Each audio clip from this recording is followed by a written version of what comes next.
जय श्री कृष्णा। राधे राधे। आप सभी स्वस्थ और मस्त होंगे। आइए आज हम सुनते हैं गीता जी का 13वां महात्म्य। श्री महादेव जी कहते हैं, पार्वती अब 13वें अध्याय की अगाध महिमा का वर्णन सुनो। उसको सुनने से तुम बहुत प्रसन्न होगी। दक्षिण दिशा में तुंगभद्रा नामक की एक बहुत बड़ी नदी है। उसके किनारे हरिहरपुर नामक रमणीय नगर बसा हुआ है। वहाँ हरिहर नाम से साक्षात भगवान शिव जी विराजमान है, जिनके दर्शन मात्र से परम कल्याण की प्राप्ति होती है। हरिहरपुर में हरि दीक्षित नामक एक क्षत्रिय ब्राह्मण रहते थे, जो तपस्या और स्वाध्याय में संलग्न तथा वेदों के परागामी विद्वान थे। उनके एक स्त्री थी, जिसे लोग दुराचारी कहकर पुकारते थे। इस नाम के अनुसार ही उसके कर्म भी थे। वह सदा पति को कुवाच्य कहती थी। उसने कभी भी उनके साथ सहन नहीं किया। पति से संबंध रखने वाले जितने लोग घर पर आते, उन सबको डांटती और स्वयं कामोन्त होकर निरंतर व्याभिचारियों के साथ रमण किया करती थी। एक दिन नगर को इधर उधर आते जाते हुए प्रवासियों से भरा देखकर उसने निर्जन एवं दुर्गम वन में अपने लिए संकेत स्थान बना लिया। एक समय रात में किसी कामी को न पाकर वह घर के किवाड़ खोलकर नगर से बाहर संकेत स्थान पर चली गई। उस समय उसका चित्त काम से मोहित हो रहा था। वह एक एक कुंज में तथा प्रत्येक वृक्ष के नीचे जा जाकर किसी प्रियतम की खोज करने लगी, किंतु उन सभी स्थानों पर उसका परिश्रम व्यर्थ गया। उसे प्रियतम का दर्शन नहीं हुआ। तब वह उस वन में नाना प्रकार की बातें कहकर विलाप करने लगी।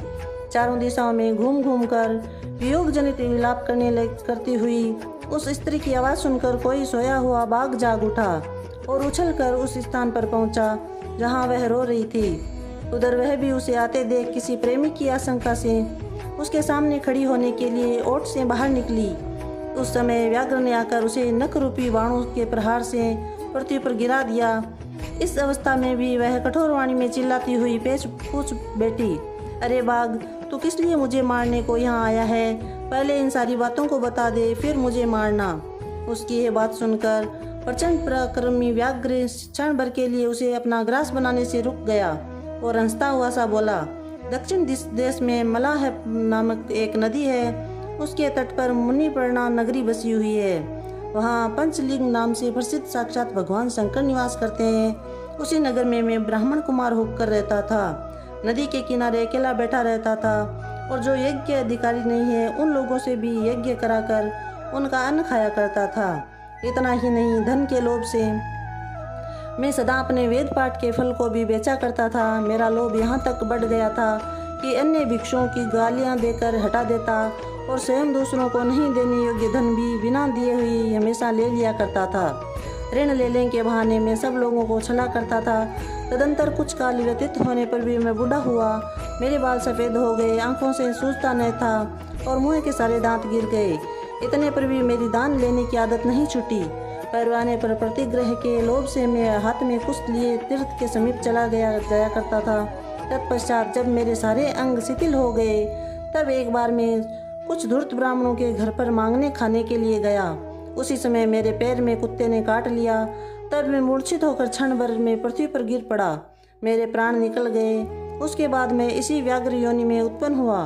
तब से इस दुर्गम वन में रहता हूँ तथा अपने पूर्व पापों को याद करके कभी धर्मिष्ठ महात्मा, यति, साधु पुरुष तथा सती स्त्रियों को मैं नहीं खाता। पापा, दुराचारी तथा उल्टा स्त्रियों को मैं अपना भक्ष्य बनाता हूँ तथा उल्टा होने के कारण तू अवश्य ही मेरा ग्रास बनेगी। यूँ कहकर वह अपने कठोर नखों से उसके शरीर के टुकड़े टुकड़े करके खा गया।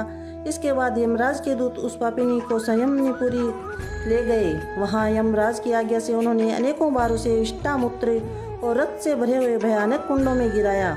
करोड़ों कल्पों तक उसमें रखने के बाद उसे वहाँ से लेकर आकर 100 मनवंतरों तक रौरव नरक में रखा। फिर चारों ओर मुँह करके दीन भाव से रोती हुई उस पापिनी को वहाँ से खींचकर दहनान नामक नरक में गिराया। उस समय उसके केस खुले हुए थे और शरीर भयानक दिखाई देता था। इस प्रकार घोर नरक यातना भोग चूकने पर वह महापापिनी इस लोक में आकर चांडाल योनि में उत्पन्न हुई। चांडाल के घर में भी प्रतिदिन बढ़ती हुई वह पूर्व जन्म के अभ्यास से पूर्ववत पापों में प्रवृत्त रही। फिर उसे कोढ़ और राजस यक्षम का रोग हो गया। नेत्रों में पीड़ा होने लगी। फिर कुछ काल के पश्चात वह पुनः अपने निवास स्थान हरिहरपुर को गई, जहाँ भगवान शिव के अंतरपुर की स्वामिनी जम्बका देवी विराजमान है। वहाँ उसने वासुदेव नामक एक पवित्र ब्राह्मण का दर्शन किया जो निरंतर गीता के 13वें अध्याय का पाठ करता था।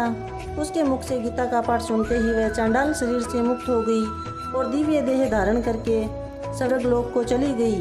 बोली श्री हरि की जय, श्री कृष्ण भगवान की जय। जय श्री कृष्ण। राधे राधे।